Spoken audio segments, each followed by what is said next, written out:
এলাকা ডুবে যাবে এবং এলাকার মানুষ গলা পানিতে থাকবে। নিষ্কাশনের জন্য যেটা সিটি কর্পোরেশন মনে করতেছে সেটি তো আমাদের জন্য প্রযোজ্য না। সবুজ নিধন আর জলাধার ভরাট করলেও ভুল মানতে নারাজ রেলওয়ে। উন্নয়নের দোহাই বর্ষায় বিমানবন্দর এলাকায় জলাবদ্ধতার শঙ্কা, উত্তর সিটি লঙ্ঘন হয়েছে আইন বলছে রাজুক। হজ যাত্রীদের পকেট কাটছে বিমান ও সৌদি এয়ারলাইন্স, বাড়তি নিচ্ছে প্রায় 400 কোটি টাকা। বিদেশি সংস্থাকে ডলার পরিশোধে হিমশিম অবস্থা, চাপ বাড়ছে বৈদেশিক মুদ্রায়। শ্রমবাজারে খুলেছে সম্ভাবনার দোয়ার, 96,000 অনিবন্ধিত বাংলাদেশিকে বৈধ করার ঘোষণা ওমানের। বিভিন্ন খাতে কর্মী নেবে কাতার ও আমিরাত, দক্ষ করতে পিছিয়ে সরকারি সংস্থা।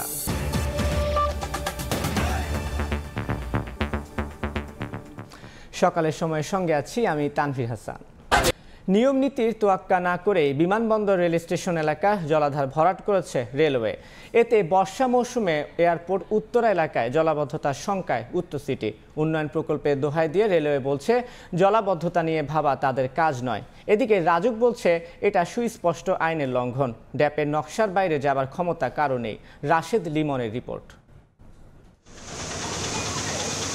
জলাবদ্ধতা, জলজট যাই বলা হোক, বর্ষাকালে রাজধানীর অধিকাংশ এলাকার মানুষের ভোগান্তির কারণ। অপরিকল্পিত নগরায়ন আর নির্বিচারে জলাধার ভরাটের মাশুল দিতে হচ্ছে প্রতিনিয়ত।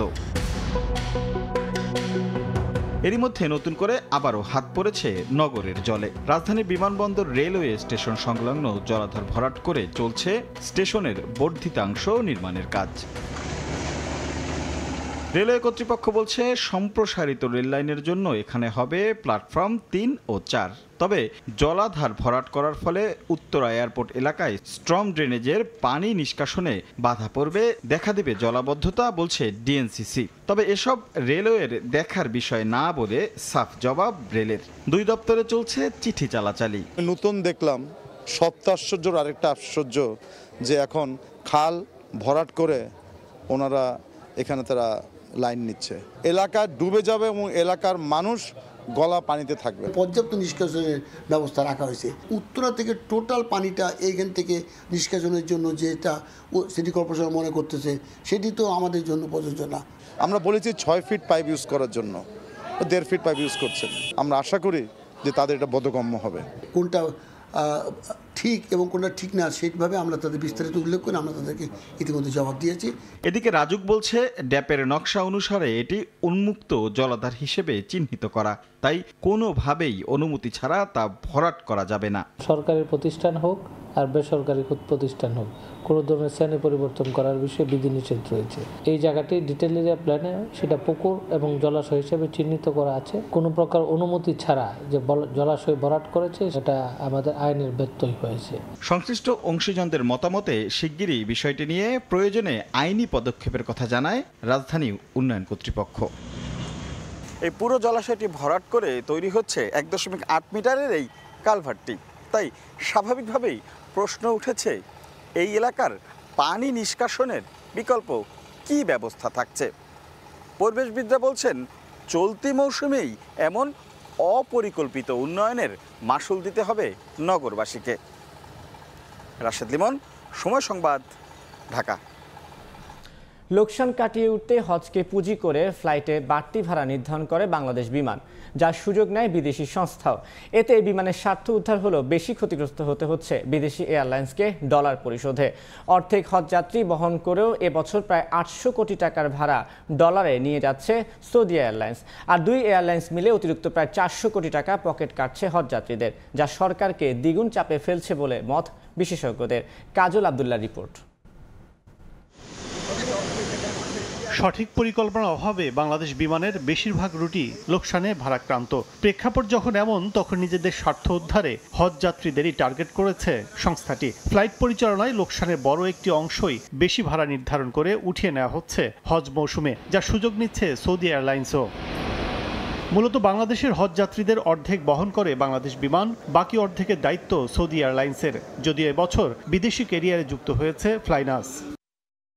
বিমানের নথি অনুযায়ী প্রতিটি হজ ফ্লাইটের অবতরণ থেকে উড্ডয়ন পর্যন্ত 90 মিনিট নিট চার্জ দিতে হলেও বিমানকে প্রতিটি ক্ষেত্রেই গুনতে হয় বেশি জরিমানা। হাজার হাজার ডলার খোয়া যাওয়ায় লোকসানের এই খরচ চাপাতেই বাড়তি ভাড়া ওঠানো হয় হজ মৌসুমে। একই দূরত্বে আপনি যে কোনো দেশের বিমান ভাড়া দেখেন, হজ হোক আর না হোক, ওদের কম, আমাদের কেন বেশি। বাজেট সময় আমার 50-50% সমান সমান, কিন্তু 50% আমি যখন 2 টাকা বাড়াই সৌদি এয়ারলাইন্স 2 টাকা বাড়ায়, তা আমি 2 টাকা পাইলে সৌদি এয়ারলাইন্স 2 টাকা নিচ্ছে। তবে বিমানের সাবেক এই কর্মকর্তার মতে বিশ্ববাজারের সঙ্গে তেলের দাম নিয়মিত সমন্বয় না করায় সুবিধা পাচ্ছেন না বাংলাদেশের যাত্রীরা। পৃথিবীতে যদি ফিউল কস্ট কমে থাকে তাহলে বাংলাদেশের ফিউল কস্ট কমাতে হবে। এটা সরকারি একটা মনোপলি, সরকারের সিদ্ধান্তে এটা চলে। এদিকে খোঁজ নিয়ে দেখা যায় প্রতিটি টিকিটে প্রায় 45,000 টাকা বেশি নিচ্ছে বিমান। এক্ষেত্রে বলাকা অতিরিক্ত আয় করছে প্রায় 200 কোটি টাকা। একই পরিমাণ অর্থ বিদেশি সংস্থার অ্যাকাউন্টে পাঠাতে সরকারকে গুনতে হবে অতিরিক্ত $1,65,38,000। বিশেষজ্ঞরা বলছেন লাভের চেয়ে বাড়তি চাপ তৈরি হচ্ছে বৈদেশিক মুদ্রায়। বাংলাদেশ বিমান তো ফরেন কারেন্সি পাচ্ছে না, সে তো টাকা পাচ্ছে।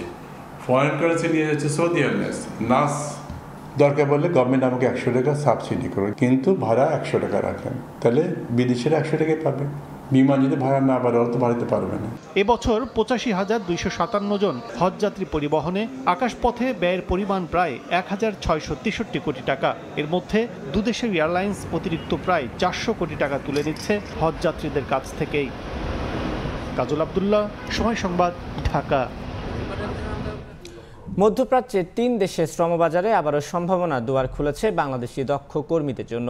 96,000 অনিবন্ধিত বাংলাদেশিকে বৈধতার ঘোষণা দিয়েছে ওমান সরকার।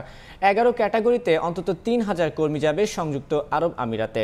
ডাক্তার, প্রকৌশলী, নার্স, শিক্ষক সহ বিশেষায়িত কর্মী নেয়ার আগ্রহ দেখিয়েছে কাতার। এমনটাই জানিয়েছেন প্রবাসী কল্যাণ ও বৈদেশিক কর্মসংস্থান প্রতিমন্ত্রী। তবে বিশ্লেষকরা বলছেন দক্ষ কর্মী তৈরিতে অনেকটাই পিছিয়ে সরকারি সংস্থাগুলো, এতে বঞ্চিত হচ্ছে রেমিটেন্স থেকে। মার্জিয়া মুমুর রিপোর্ট।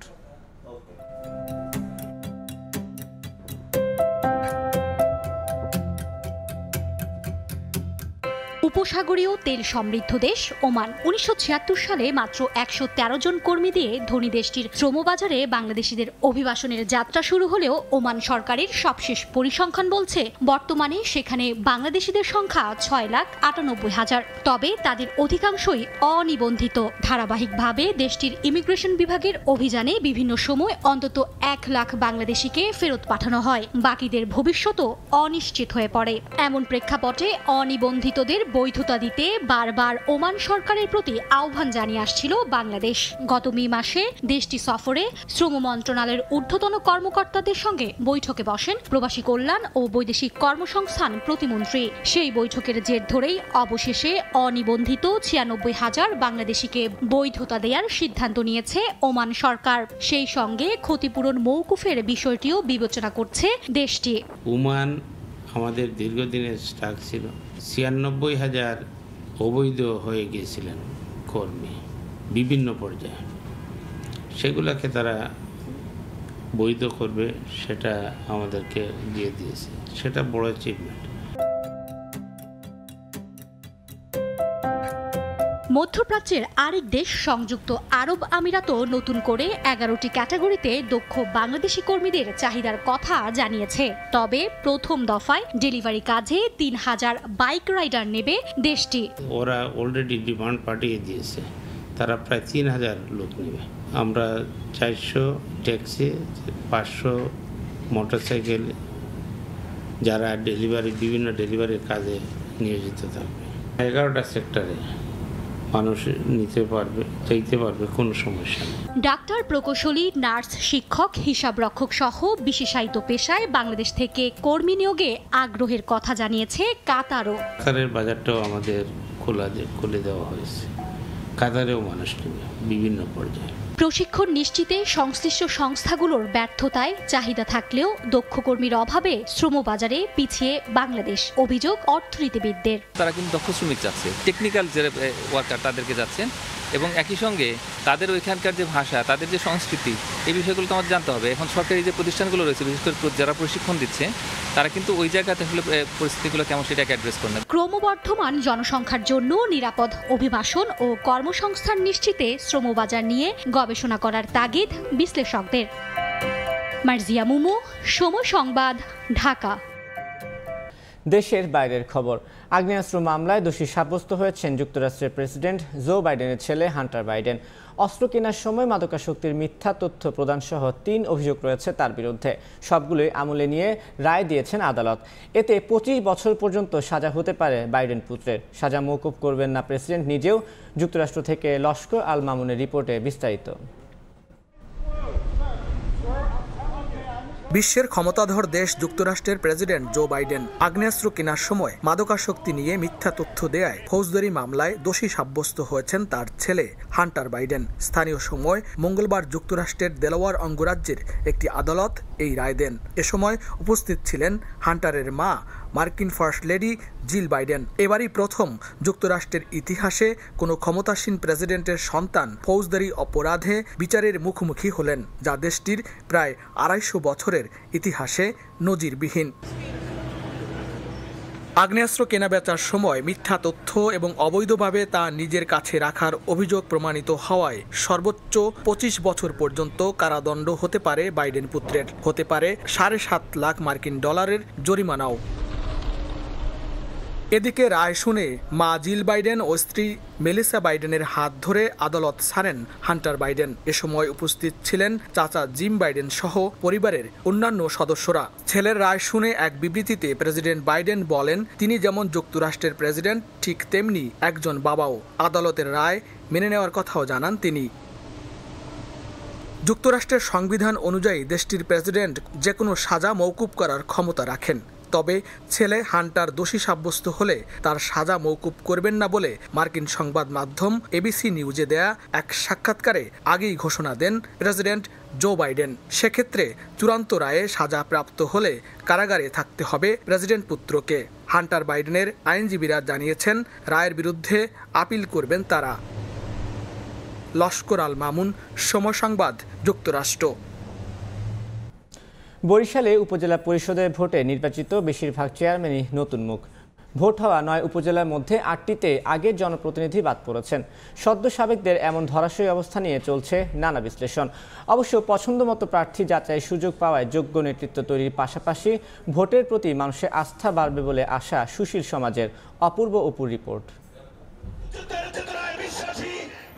টানা 3 বার বরিশালের গৌরনদীর পৌর মেয়র হন হারিসুর রহমান হারিস।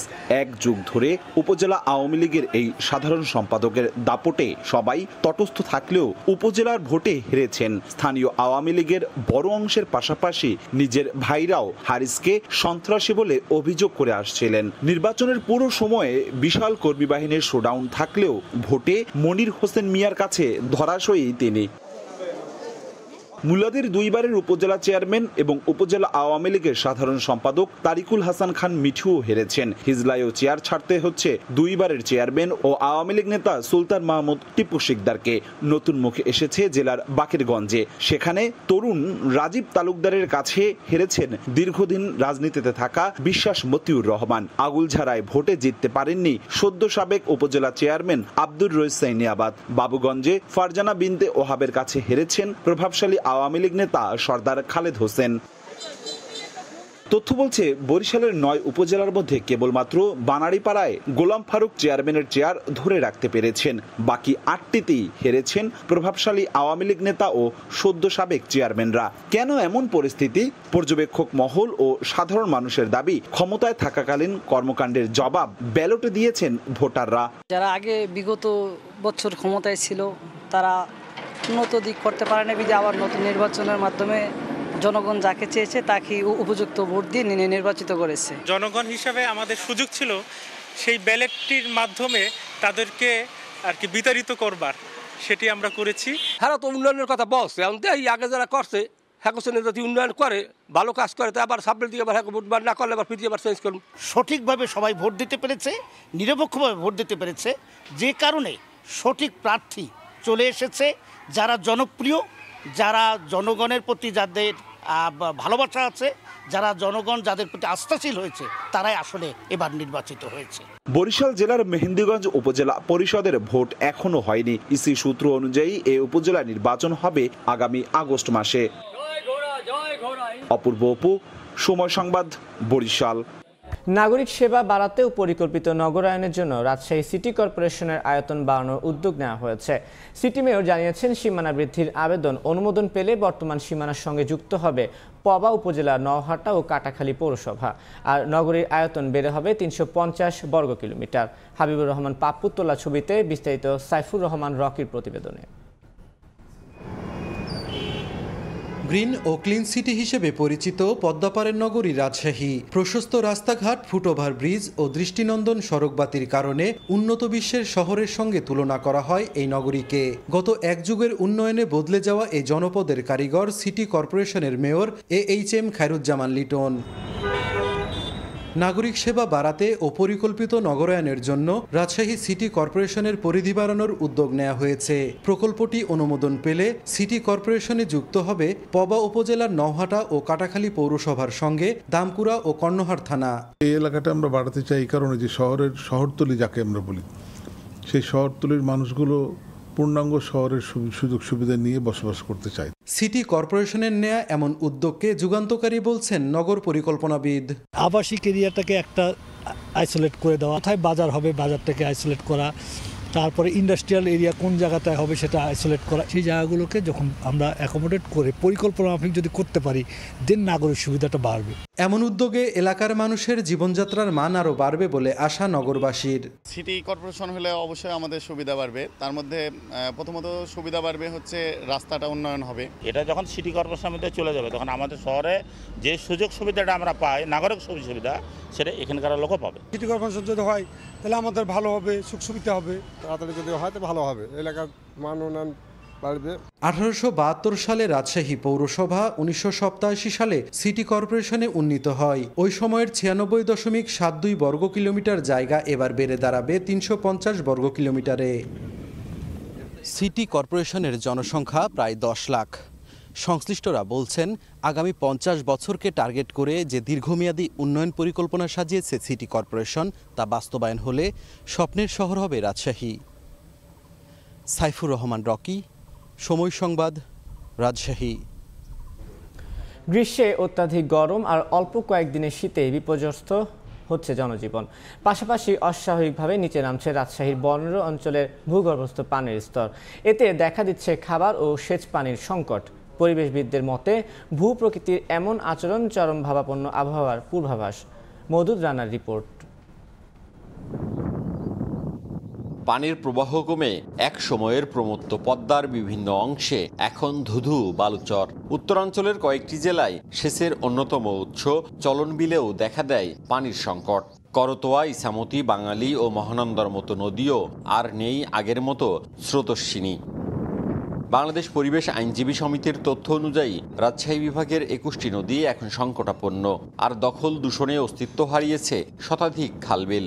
এমন অবস্থার জন্য মানুষসৃষ্ট প্রভাব যতটা, জলবায়ু পরিবর্তনের প্রভাবও কম নয়। গরমের সময় অধিক গরম এবং শীতের সময় অধিক শীত অনুভূত হচ্ছে। অবশ্যই জলাশয়, বিশেষ করে নদী, পুকুর, খালবিল, এগুলো এই চরম ভাবাপন্ন আবহাওয়ার জন্য দায়ী। রাজশাহী নগরীতে গত এক দশকে ভরাট হয়েছে 97 ভাগ পুকুর। একই চিত্র বিভাগের অন্য শহরেও। অপরদিকে গ্রামের চাষের জমিতে অপরিকল্পিত পুকুর খনন করা হয়েছে 36,000। সড়কসহ বিভিন্ন উন্নয়ন কাজে কাটা পড়েছে হাজার হাজার গাছ। গাছ কাটার ফলে আমাদের যে ক্ষতিটা হচ্ছে, যে আমাদের রাজশাহী তথা বরেন্দ্র অঞ্চলের তাপমাত্রা বৃদ্ধি পাচ্ছে। চলনবিলের উচ্চতা বেড়ে গেছে, যে ঝুপকুল পানিকুল আছে এগুলো কিন্তু মারা যাচ্ছে। বিশেষজ্ঞদের মতে, বরেন্দ্র অঞ্চলে বর্তমানে প্রকৃতির যে বিরূপ অবস্থা বিরাজ করছে, এর জন্য বৈশ্বিক জলবায়ুর পরিবর্তন দায়ী হলেও পরিবেশ বিধ্বংসী কর্মকাণ্ডও এই অঞ্চলের বিপর্যয় ত্বরান্বিত করেছে। ব্যাপক কনস্ট্রাকশন হচ্ছে।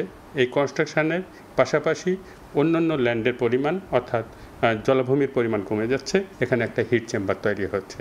তাহলে এই জায়গা থেকে আমাদেরকে উত্তরণ করতে হলে প্ল্যানিংয়ের আবারও পরিবর্তন এনে সেই অনুযায়ী ইমপ্লিমেন্ট করতে হবে। বরেন্দ্র অঞ্চলে গত কয়েক বছর ধরে প্রায় 2 ফুটের মতো করে নিচে নামছে ভূগর্ভস্থ পানির স্তর।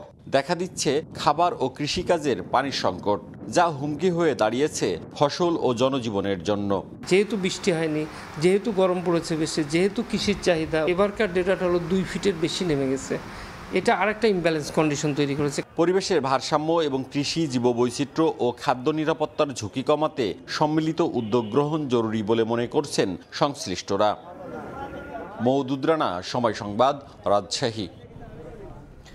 চাঁপাইনবাবগঞ্জে মহানন্দা নদীতে নির্মাণাধীন দেশের সবচেয়ে বড় রাবার ড্যাম প্রকল্পে নির্মাণ কাজ শেষ হচ্ছে চলতি মাসে।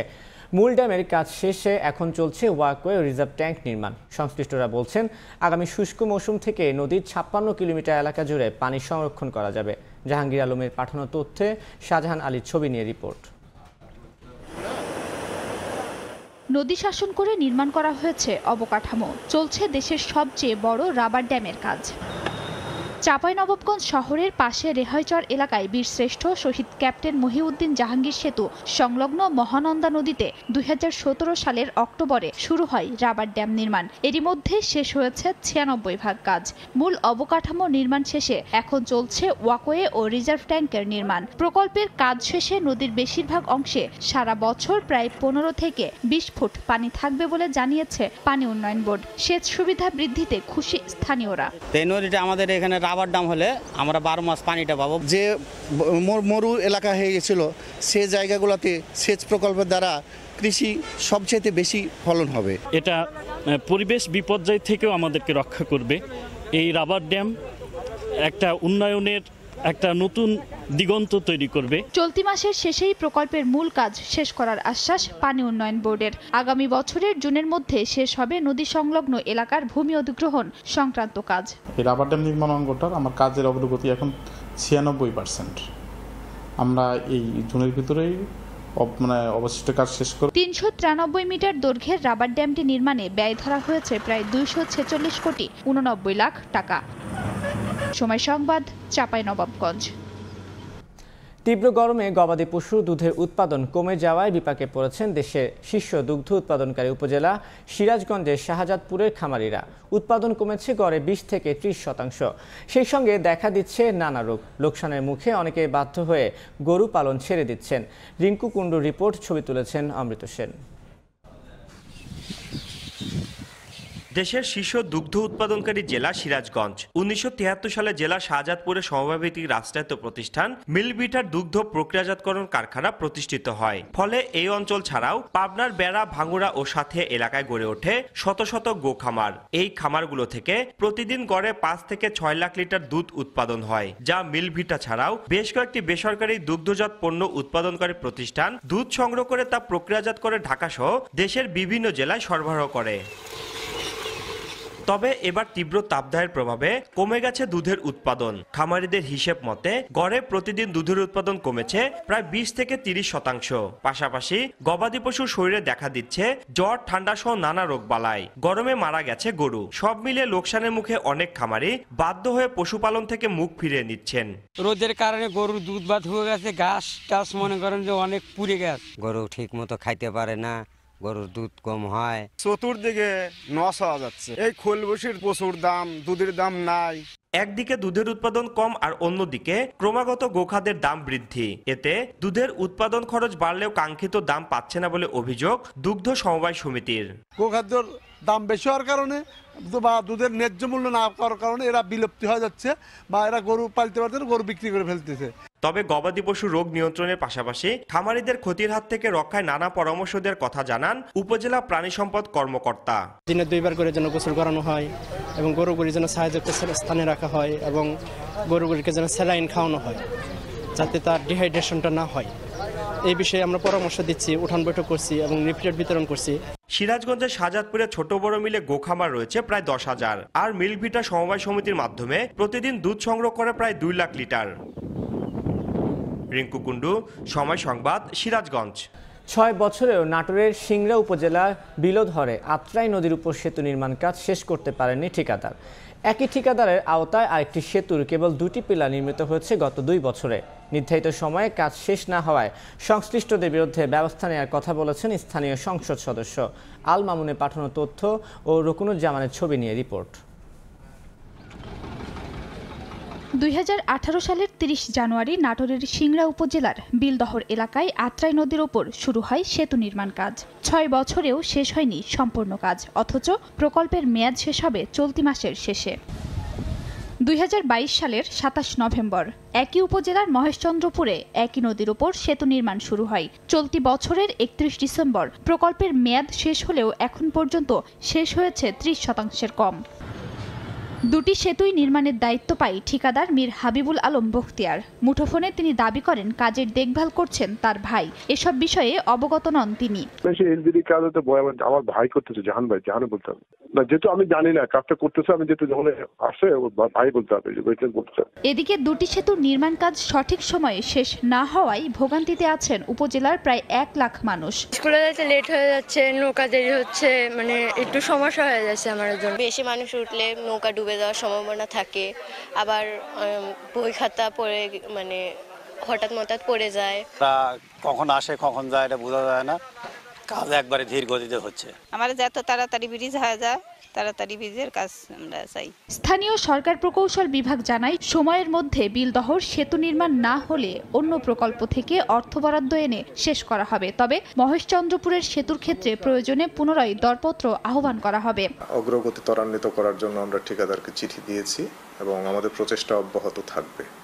তারপরে যদি ঠিকাদার করতে ব্যর্থ হয় বা প্রোগ্রেস নিতে ব্যর্থ হয় তাহলে আমরা অ্যাজ পার টেন্ডার ডকুমেন্ট এবং পিপিআর রেট অনুযায়ী ব্যবস্থা নেব। আর ঠিকাদারের বিরুদ্ধে ব্যবস্থা নেওয়ার আশ্বাস স্থানীয় সংসদ সদস্যের। যদি ঠিকাদার কাজ না করে তাহলে তার বিরুদ্ধে শক্ত ব্যবস্থা নেওয়ার জন্য আমি স্থানীয় সরকার অধিদপ্তরকে অনুরোধ করব।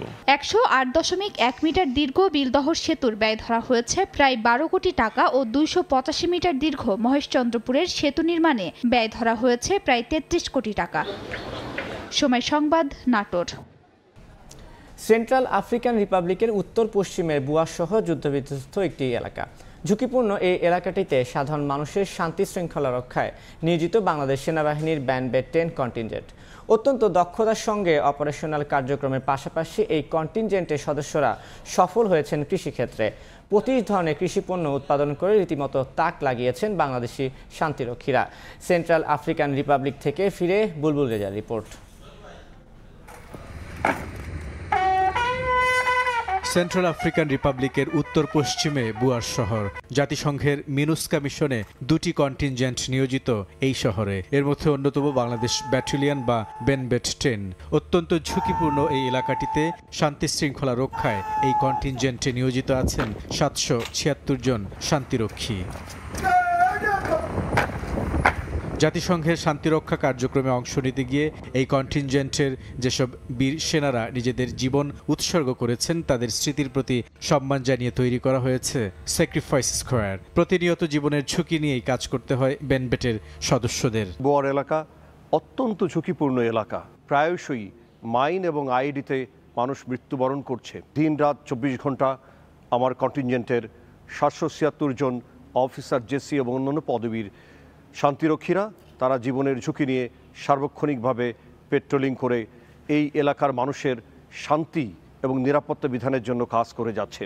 যুদ্ধবিধ্বস্ত এই এলাকাটিতে সাধারণ মানুষের জীবনমান উন্নয়নে গুরুত্বপূর্ণ ভূমিকা পালনের পাশাপাশি কৃষিক্ষেত্রে বৈপ্লবিক পরিবর্তন নিয়ে এসেছে বেনবেট। এই কন্টিনজেন্টের যেদিকে চোখ যায় সেদিকেই সবুজের সমারোহ। এখানকার মাটি অত্যন্ত উর্বর। এখানে যে কোনো গাছ রোপণ করলেই খুব ছোট অবস্থাতেই ফল আসে। 2023 সালের ডিসেম্বরে কৃষি প্রকল্প হাতে নেয় বেনবেট। এই 5 মাসে 25 ধরনের কৃষিপণ্য উৎপাদন করা হয়েছে। অপারেশনাল কার্যক্রমের পাশাপাশি এখানকার কৃষিকে এগিয়ে নিতে কাজ করে যাচ্ছে বাংলাদেশি শান্তিরক্ষীরা। কৃষিপ্রধান দেশ বাংলাদেশ। সেন্ট্রাল আফ্রিকান রিপাবলিকের বুয়ার যেন একখণ্ড বাংলাদেশ। এখানকার কন্টিনজেন্টের সেনা সদস্যরা কৃষিক্ষেত্রে বিশেষ সফলতা লাভ করেছে। বিশেষ করে বিভিন্ন প্রকার সবজি উৎপাদনে তারা এই সফলতার মুখ দেখেছে। বাংলাদেশের কৃষিকে কাজে লাগিয়ে বুয়ার শহরের আনাচে কানাচে তারা ছড়িয়ে দিতে চান এই কৃষিক্ষেত্রের সফলতা। বুলবুল রেজা, সময় সংবাদ, বুয়ার, সেন্ট্রাল আফ্রিকান রিপাবলিক। গাজায় স্থায়ীভাবে যুদ্ধ বন্ধের লক্ষ্যে জাতিসংঘের নিরাপত্তা পরিষদে পাশ হওয়া প্রস্তাবে রাজি হয়েছে হামাস। একই সঙ্গে প্রস্তাবটি বাস্তবায়নে মধ্যস্থতাকারীদের সহায়তা করতে সম্মত ফিলিস্তিনের স্বাধীনতাকামী এই সংগঠনটি। এদিকে গাজাবাসীর জন্য $40 কোটি বেশি মানবিক সহায়তার ঘোষণা দিয়েছেন মার্কিন পররাষ্ট্রমন্ত্রী। জাতিসংঘের নিরাপত্তা পরিষদে প্রস্তাব পাশের একদিন পর মঙ্গলবার নিজেদের সম্মতির কথা জানালো ফিলিস্তিনের স্বাধীনতাকামী সংগঠন হামাস। এক বিবৃতিতে তারা বলছে, নিরাপত্তা পরিষদের প্রস্তাবে যে বিষয়গুলো অন্তর্ভুক্ত করা হয়েছে তাকে স্বাগত জানায় সংগঠনটি। প্রস্তাবটি বাস্তবায়নে মধ্যস্থতাকারীদের সহায়তা করতে প্রস্তুত তারা। জাতিসংঘে পাশ হওয়া এই প্রস্তাবে গাজা স্থায়ী যুদ্ধবিরতি, উপত্যকা থেকে ইসরায়েলি সেনাদের পুরোপুরি সরিয়ে নেওয়া, বন্দি বিনিময়, গাজা পুনর্গঠন, বাস্তুচ্যুত ফিলিস্তিনিদের নিজেদের এলাকায় ফিরিয়ে আনা এবং প্রয়োজনীয় ত্রাণ সরবরাহের কথা বলা হয়েছে। সোমবারের এই প্রস্তাবে পরিষদের 15 সদস্য দেশের মধ্যে 14টি দেশ পক্ষে ভোট দেয়। ভোটদানে বিরত ছিল শুধু রাশিয়া। দেশটির দাবি প্রস্তাবটিতে অস্পষ্ট বিষয় রয়েছে। জাতিসংঘে পাশ হওয়া প্রস্তাবটিকে হামাস স্বাগত জানানোয় আশার আলো দেখছেন মার্কিন পররাষ্ট্রমন্ত্রী অ্যান্টনি ব্লিংকেন। মধ্যপ্রাচ্য সফরে থাকা ব্লিংকেন নতুন করে গাজাবাসীর জন্য $40 কোটির বেশি মার্কিন ডলারের মানবিক সহায়তার ঘোষণা দিয়েছেন। গাজাতে সহায়তা প্রবেশে কোনো যুদ্ধবিরতির প্রয়োজন নেই বলে দাবি করেছেন জর্ডান সম্মেলনে যোগ দেয়া বিশ্ব নেতারা। ভূখণ্ডটির সব সীমান্ত অবিলম্বে খুলে দেওয়ার দাবিও জানিয়েছেন তারা। যুক্তরাষ্ট্রের প্রেসিডেন্ট জো বাইডেনের পক্ষ থেকে গত 31 মে নিরাপত্তা পরিষদে যুদ্ধবিরতির ওই প্রস্তাব উপস্থাপন করা হয়েছিল। এই প্রস্তাবে 3টি ধাপের কথা বলা হয়েছে। রাহানুল রানা, সময় সংবাদ। এই পর্যায়ে শীর্ষ সংবাদগুলো জানিয়ে দিচ্ছি আরেকবার। এলাকা ডুবে যাবে এবং এলাকার মানুষ গলা পানিতে থাকবে। নিষ্কাশনের জন্য যেটা সিটি কর্পোরেশন মনে করতেছে সেটি তো আমাদের জন্য প্রযোজ্য না। সবুজ নিধন আর জলাধার ভরাট করলেও ভুল মানতে নারাজ রেলওয়ে। উন্নয়নের দোহায় বর্ষায় বিমানবন্দর এলাকায় জলাবদ্ধতার শঙ্কা উত্তর সিটি। লঙ্ঘন হয়েছে আইন, বলছে রাজুক। হজ যাত্রীদের পকেট কাটছে বিমান, সমান সুযোগ নিচ্ছে সৌদিয়া এয়ারলাইন্সও। বাড়তি প্রায় 400 কোটি টাকা আদায়, ডলার পরিশোধে বৈদেশিক মুদ্রায় বাড়ছে চাপ। এই ছিল সকালের সময়। আন্তর্জাতিক সময় নিয়ে সঙ্গে থাকবেন রাইসা জান্নাত। ধন্যবাদ তানভীর। আন্তর্জাতিক সময় নিয়ে ফিরছি কিছুক্ষণ পরে, সঙ্গেই থাকুন সময়।